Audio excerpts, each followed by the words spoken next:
Bienvenidos al culto evangélico dominical, que emitimos a través de nuestro canal Televisión Evangélica por Internet. Entre el periodo de su resurrección y su ascensión al cielo, Jesús dijo: ir por todo el mundo y predicad el Evangelio a toda criatura.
Jesús dijo: yo soy la resurrección y la vida.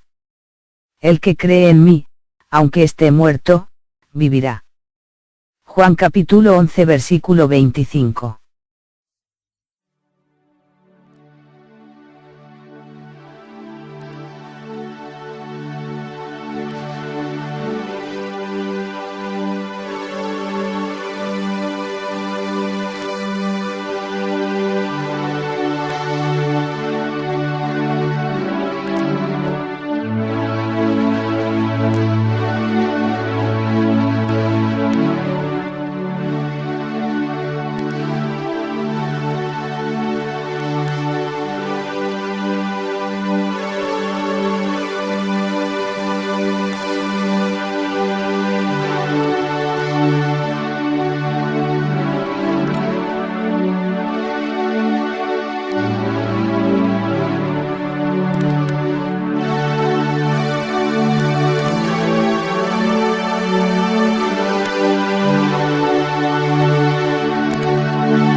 Ahora los ateos, los escépticos, los no creyentes o los liberales dicen que la Biblia tiene errores científicos.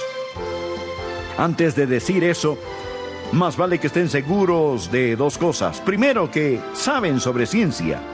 Y segundo, que conocen la Biblia. Aquí iniciamos El Amor que Vale, con el profesor y pastor Dr. Adrián Rogers, en la voz del pastor Lenín de Llanón. Debido a la necesidad de enviar satélites al espacio, la NASA se vio en la necesidad de calcular la posición de todos los planetas, astros, cometas y estrellas dentro de varios años o tal vez siglos, para evitar choques en las órbitas de estos artefactos. Los científicos diseñaron un método computarizado para hacer estos cálculos, y al analizar los datos se dieron cuenta que faltaba un día.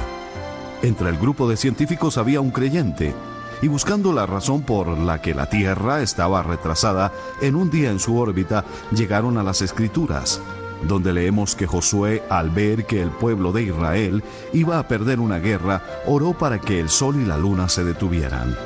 Lo que sucedió por espacio de casi un día, como dice la Biblia textualmente, esto más 40 minutos que Dios hizo retroceder el sol como señal de que concedía 15 años más de vida al rey Ezequías. Relato que encontramos en Isaías capítulo 38, verso 8. En estos datos, el día que le faltaba a la Tierra en su órbita quedó resuelto. Hecho científico que comprueba que la Biblia siempre tiene la razón. No se vaya, el tema que enseguida nos trae el Dr. Adrián Rogers en la voz del pastor Lenín de Llanón es ¿cómo estar seguros de que la Biblia es la palabra de Dios? Le invito a abrir sus Biblias al libro de Apocalipsis, capítulo 22, versículo 18. Dice: yo testifico a todo aquel que oye las palabras de la profecía de este libro. Si alguno añadiere a estas cosas, Dios traerá sobre él las plagas que están escritas en este libro. Y si alguno quitare de las palabras del libro de esta profecía, Dios quitará su parte del libro de la vida y de la santa ciudad y de las cosas que están escritas en este libro. Este libro, amigos, es la palabra de Dios, la Biblia. Y quiero darles 5 razones por qué sé que la Biblia es la palabra de Dios. Y 5 razones para que sepan con absoluta certeza que la Biblia es la palabra de Dios. Quiero empezar hoy con una razón que muchos usan para atacar la Biblia. Yo quiero declarar nula esa herramienta. Creo que la Biblia es la palabra de Dios por su precisión científica. Sí, por su precisión científica. Ahora los ateos, los escépticos, los no creyentes o los liberales dicen que la Biblia tiene errores científicos. Antes de decir eso, más vale que estén seguros de dos cosas. Primero, que saben sobre ciencia. Y segundo, que conocen la Biblia. Ellos dicen: oh, la Biblia es un libro tan anticuado. No es un libro de ciencia, es un libro de religión. ¿Cierto? Eso es cierto. No es un libro que trata de ciencia. No fue escrito para enseñarnos ciencia, sino para enseñarnos sobre Dios. Bien se ha dicho, la Biblia no nos enseña cómo funciona el cielo, sino cómo llegar al cielo. Pero el Dios de la creación y el Dios de salvación son un Dios. La ciencia no es nada nuevo para Dios. Y no necesitamos la mente de Einstein para creer que la Biblia es la palabra de Dios. Y es científicamente precisa. Claro que de vez en cuando la ciencia y la Biblia no concuerdan. Pero con el tiempo los científicos caerán en cuenta. Y esto lo digo muy en serio. En 1861, una academia francesa de ciencia imprimió un pequeño folleto, y en el folleto habían 51 hechos científicos indiscutibles, según ellos, que comprobaban que la Biblia estaba equivocada. 51 hechos lo imprimieron. Así que la Biblia estaba en problemas. Eso fue hace unos 130 años más o menos. Hoy en día ningún científico respetable cree algunos de esos tales hechos. Con el tiempo, los científicos se dan cuenta. Si la Biblia no ha cambiado, es la ciencia quien se está acercando más a la palabra de Dios. Hay hechos científicos que aceptamos sin cuestionarlos. Por ejemplo, el mundo en que vivimos, la cosmología de nuestro mundo. Lo tomamos por hecho. ¿No es verdad? Que la Tierra flota en el espacio, digo, nunca lo hemos dudado.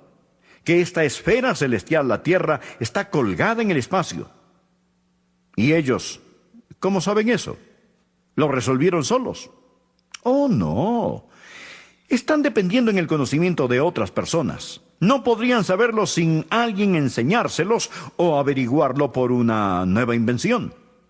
Si regresaran, por ejemplo, a los días de Job, de donde viene la más antigua obra literaria, no sabrían eso. Los antiguos egipcios pensaban que la tierra se sostenía sobre 5 pilares. Los egipcios eran muy sabios, educados, eruditos, pero declararon que la tierra está sobre 5 pilares. Eso es lo que sabían. Y los griegos, los refinados griegos, ¿saben lo que creían?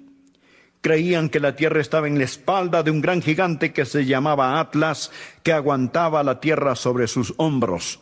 Ustedes han visto los dibujos de Atlas con el mundo. Y en las escrituras sagradas de los antiguos hindús, creían que la tierra estaba sobre unos elefantes. Y aún se ven dibujos de la tierra sobre las espaldas de estos elefantes. Y cuando los elefantes se movían, pues había un terremoto. Bueno, alguien dijo, un momentito, ¿en qué se paran los elefantes? Y la respuesta, pues los elefantes están sobre una tortuga. Pero se vuelve a preguntar, ¿y ahora sobre qué está la tortuga?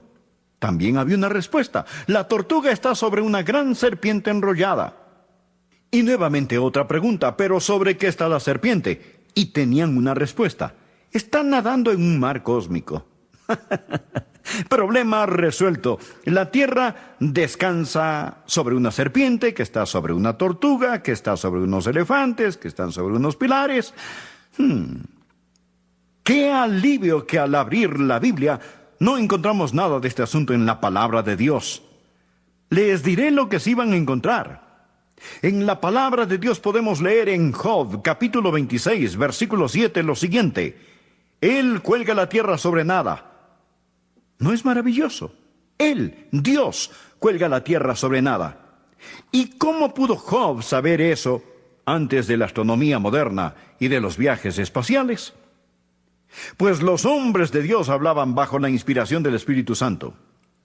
Permítanme contarles algo. Había un médico en Viena que se llamaba Semmelweis. Semmelweis estaba a cargo de un hospital en Viena.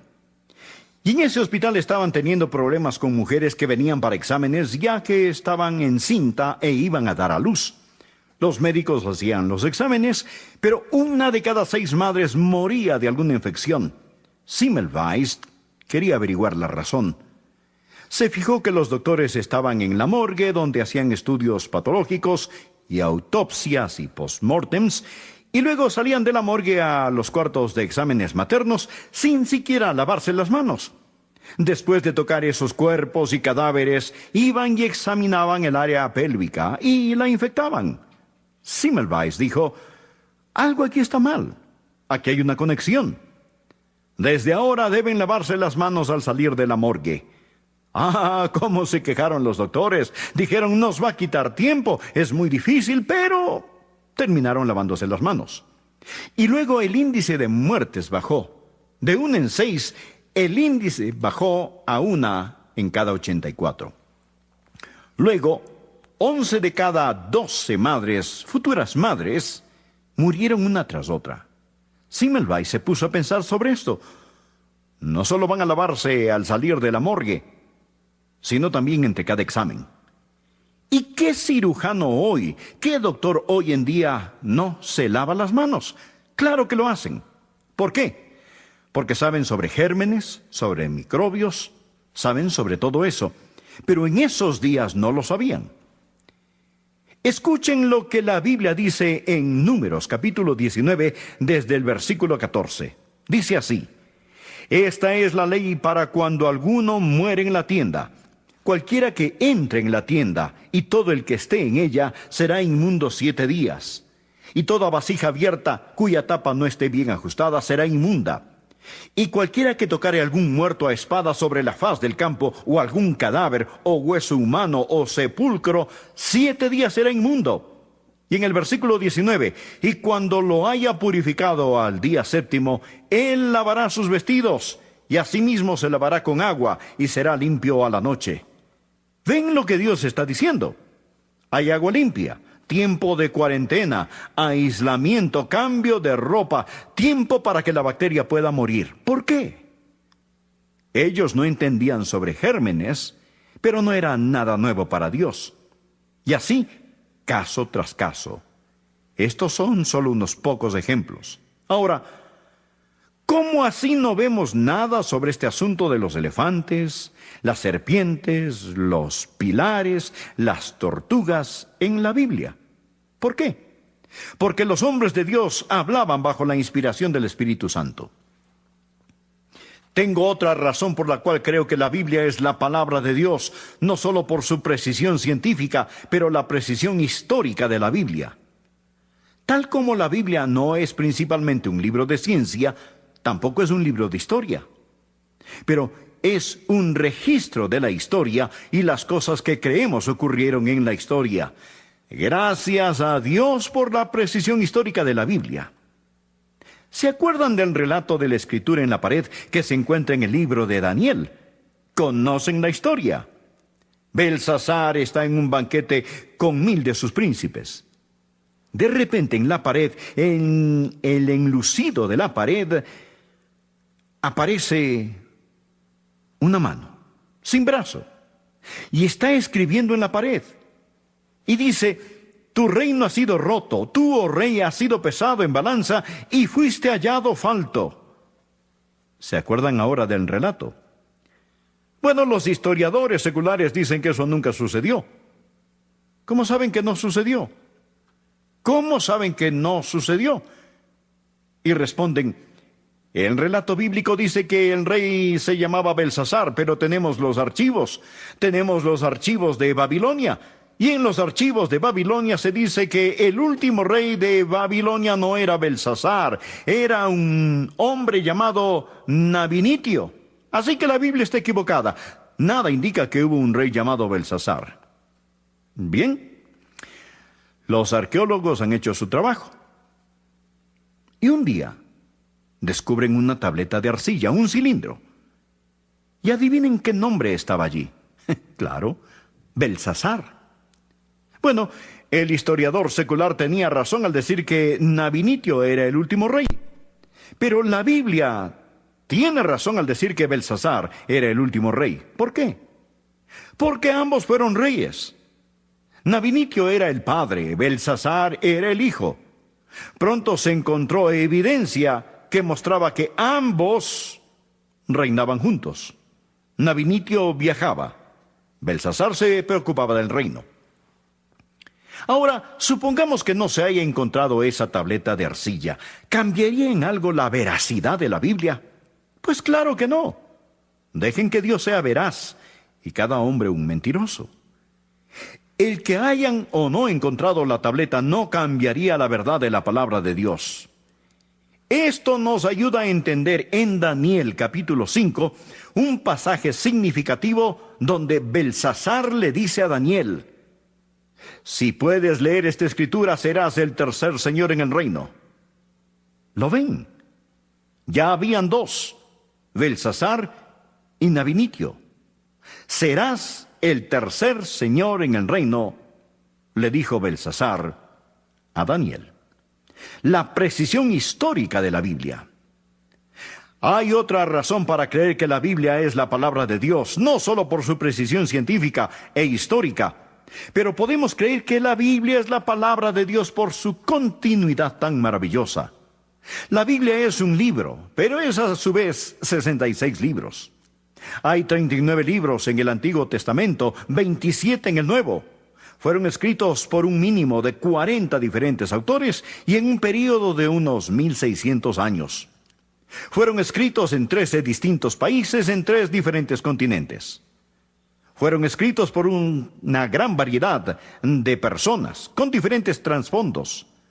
Algunos fueron pastores, otros fueron reyes, algunos soldados, algunos príncipes, otros sacerdotes, otros pescadores, algunos eruditos, otros historiadores, otros hombres de negocios y profesionales, y otros fueron obreros comunes.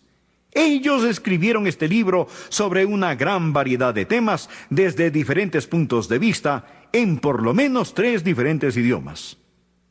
Hay tantos temas, pero cuando están juntos no forman 66 libros. Desde Génesis a Apocalipsis se lee como un solo libro. La Biblia tiene increíble continuidad. Ahora la Biblia tiene un solo tema: la salvación. La Biblia tiene un héroe, su nombre es Jesús. Tiene un canalla, es el diablo. Un propósito: glorificar a Dios. Jesús dijo: la Escritura no puede ser quebrantada, ni una jota ni una tilde pasará de la ley hasta que todo se haya cumplido. ¿Cómo sucedió? ¿Cómo se escribió la Biblia sin inspiración divina? Absolutamente imposible. Aquí hay otra razón por la cual creemos que la Biblia es la palabra de Dios. Son las profecías cumplidas de la Biblia. ¿Sabían que la Biblia es el único libro en el mundo con profecías precisas? Lean lo que los astrólogos y magos dicen en los periódicos y muéranse de risa si quieren. Pero al leer la Biblia y las profecías de la Biblia, es como para quedarse admirado. Y el tema de profecía es tan grande que ni siquiera podemos empezar a tocarlo, porque sería como vaciar el océano con un dedal. Hablemos de las profecías que tratan con el personaje principal de la Biblia, Jesús. Hay más de 300 profecías específicas sobre Jesucristo en el Antiguo Testamento que han sido cumplidas en el Nuevo Testamento. Ya están cumplidas. Y los estadistas dicen que es altamente imposible que se hayan cumplido al azar. Jesús era el cumplimiento infinito. Pero ¿saben lo que dicen los escépticos?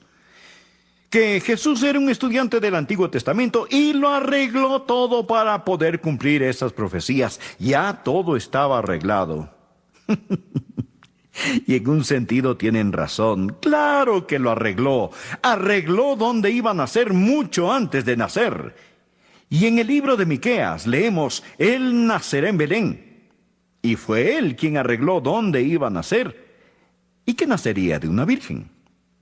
Jesús hizo los arreglos para que el profeta Isaías escribiera un sinnúmero de detalles sobre el Señor Jesús siglos antes de que naciera, 750 años antes de que naciera. Fue Jesús quien inspiró al salmista a escribir sobre la muerte por crucifixión en el Salmo 22, cuando la crucifixión ni siquiera se conocía como forma de castigo. Y luego hizo que el gobierno romano lo crucificara sobre una cruz. Arregló todo para que lo enterraran en la tumba de un hombre rico. E hizo que Judas lo traicionara a cambio de 30 piezas de plata, como fue profetizado.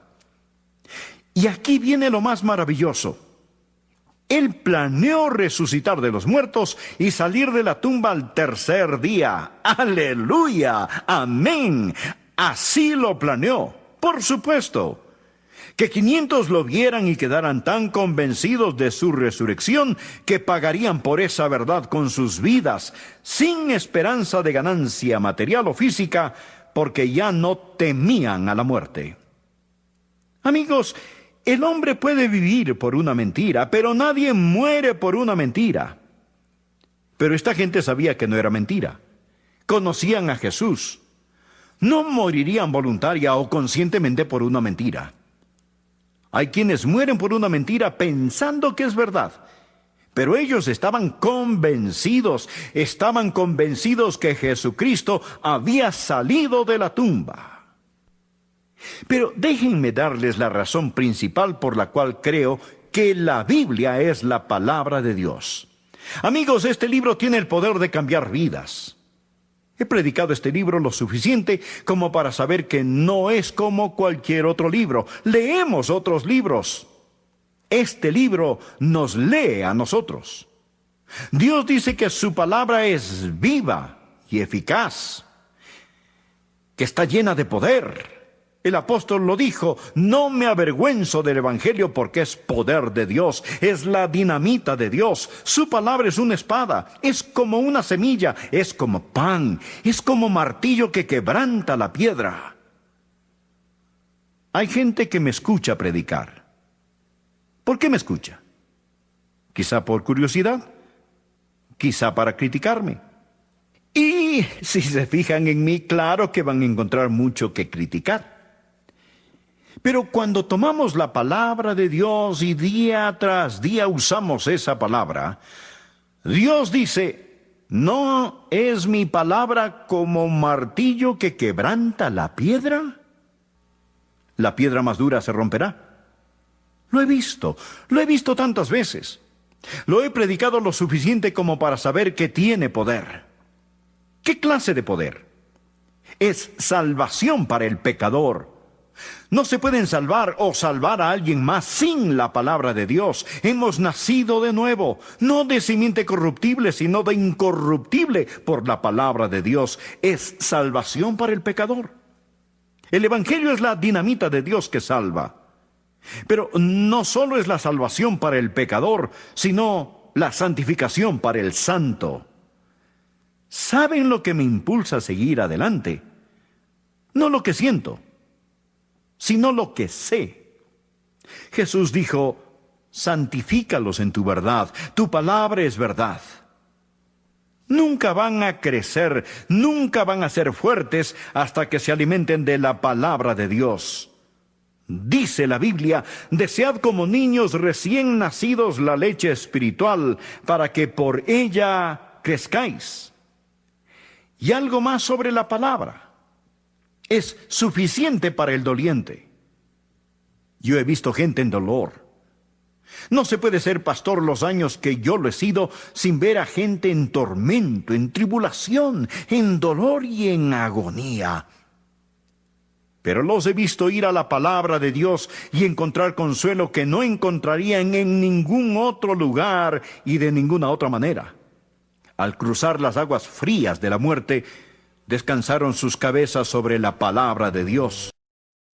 Porque de tal manera amó Dios al mundo, que ha dado su Hijo unigénito, para que todo aquel que en él cree no se pierda, mas tenga vida eterna. Juan capítulo 3, versículo 16.